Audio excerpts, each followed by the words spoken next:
नमस्कार साथियों। प्रखर संवाद के पराक्रम कार्यक्रम में आज हम बात करेंगे भारत चीन के लगातार बिगड़ते संबंधों की। चीन सातराना तो रहा है शुरू से, ये तो सभी को पता ही है। 1962 का युद्ध उन्होंने सातराना अंदाज में लड़ा और हमेशा सातराना अंदाज आज भी अभी तक उसका कायम है। 1962 में भी उसने धोखे से भारत पर हमला किया। भारत की सैन्य शक्ति निश्चित तौर पर उस समय कम थी, लेकिन आज भारत किसी भी स्थिति में कमजोर नहीं है। अब हालात बहुत बदले हैं।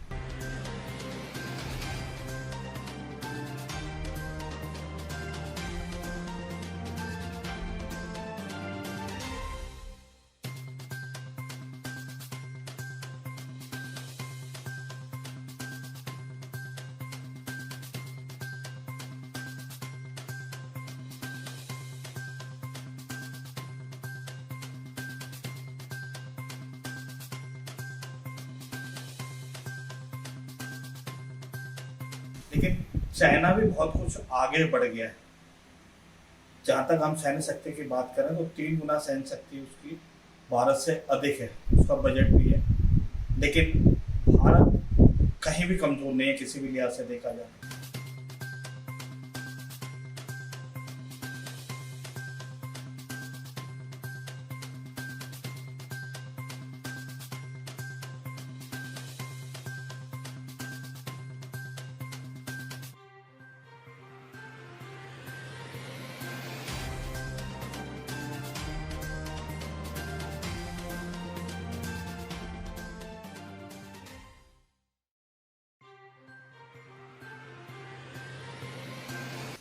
आज हम बात करें तो चाइना ने जितना भी अपना रक्षा बजट 175 अरब डॉलर उसका रक्षा बजट है, लगातार वो बढ़ोतरी करता जा रहा है और उसमें बहुत बड़ा योगदान भारत की जनता का भी है।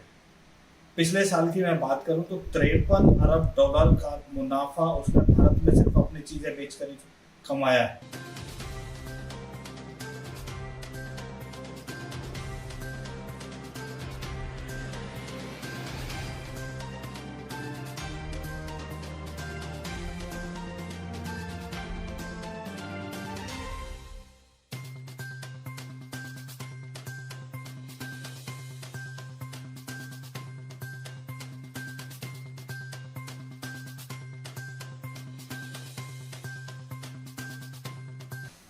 हमें इन चीजों को समझना होगा कि चाइना अब विस्तारवाद की नीति पर चल पड़ा है। उसने अर्थव्यवस्था तो उसने भारत की काफी कमजोर की, पूरी तरह से बाजारों पर कब्जा कर लिया। अब वो विस्तारवाद की नीति पर चला है। उसकी नजर अरुणाचल प्रदेश, लद्दाख, आसपास नेपाल, भूटान, छोटे छोटे कंट्रीज पे और भारत के कई हिस्सों पे भी है।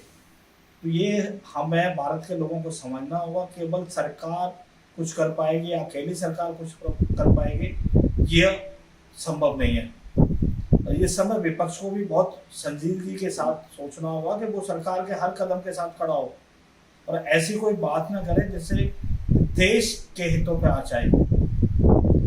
मैं बात करूंगा 1996 के बाद चीन के साथ 5 संधियां हुई।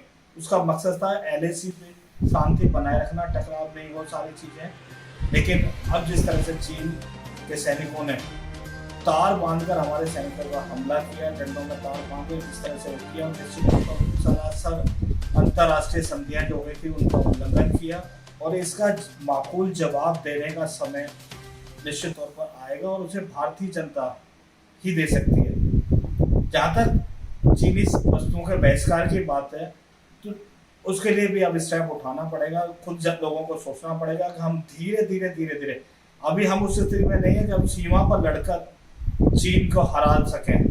कमजोर भी नहीं है, लेकिन अभी उस स्थिति में नहीं है क्योंकि नुकसान भारत को ज्यादा उठाना पड़ सकता है। सरकार भी चीज को समझ रही है और जनमानस भी इस चीज को समझ रहा है। हम आक्रोश में भले ही कह रहे हैं कि हमें सब चीन को जवाब देना है, करारा जवाब देना है, उसके लिए एक तरीका है।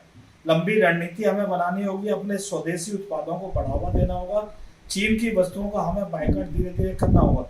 जब उसकी वस्तुओं, उसकी आर्थिक कमजोरी पूरी तरह से टूटेगी, उसका व्यापार का एक बहुत बड़ा क्षेत्र टूटेगा और जब हम अपने पैरों पर खड़े होने लग जाएंगे, अपनी इंडस्ट्री को बढ़ावा देंगे, तो चाइना निश्चित तौर पर एक समय वो आएगा जब उसे मुंह की खानी पड़ेगी।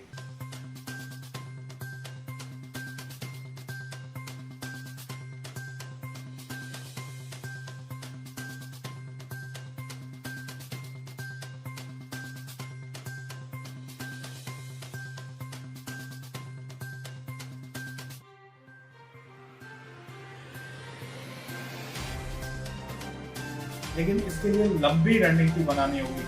अभी आक्रोश में आकर कोई आसान चीजें नहीं है कि हम एक हमला कर दें चाइना को लेकर या इस तरह की चीजें, वो अभी संभव नहीं है। तो इसके लिए हमें इंतजार करना होगा। और जो सरकार जिस रणनीति लेकर चल रही है, जनता को भरोसे में ले, विपक्ष को भी भरोसे में ले और सच सच पूरी ट्रांसपेरेंसी के साथ बताए कि चाइना के साथ अभी क्या चल रहा है। एक बौखलाहट जो चाइना की मुझे समझ आ रही है कि भारत और अमेरिका के बीच पिछले कुछ सालों के दौरान जो संबंध नजदीकियां बढ़ी, उससे भी कहीं चीन को अपनी दिक्कतें परेशानियां बढ़ती नजर आ रही है।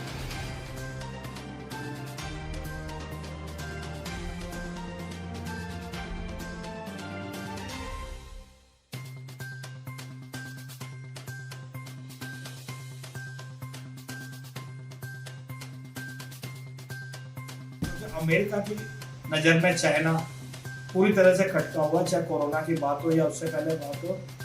चाइना की मंशा पूरी तरह से विश्व में नंबर 1 बनने की है।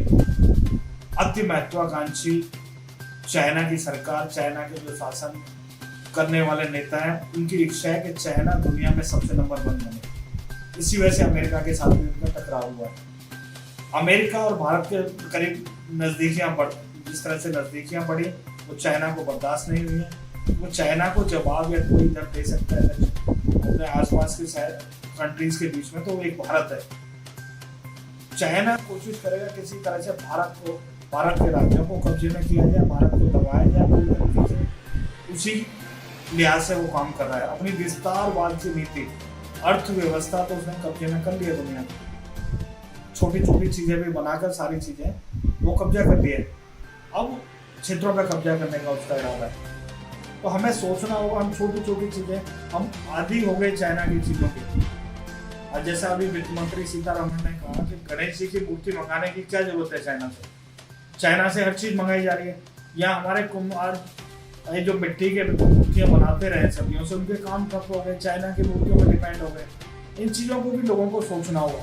धीरे धीरे हम अपने देश को स्वावलंबन बनाए, अपने पैरों पर खड़ा करें, तब हम चाइना को मान दे सकते हैं। एक साथ आप सोचें एकदम हमला कर दें, चाइना को हम जवाब दे दें इस तरीके से, हाँ हम पीछे नहीं हटेंगे किसी भी सूरत में। चाइना यदि हमला करता है तो उसको मुंह तोड़ जवाब दिया जाएगा। लेकिन लंबी रणनीति जनता को बनानी होगी। जनता को खुद संकल्प लेना होगा कि हमें चाइना की चीजों का इस्तेमाल नहीं करना है। और सरकार, क्योंकि WTO के तहत एक एग्रीमेंट है, अभी उसके लिए भी आसान नहीं है प्रतिबंध लगाना कि वो चीजों को चाइना में आने से रोक सके।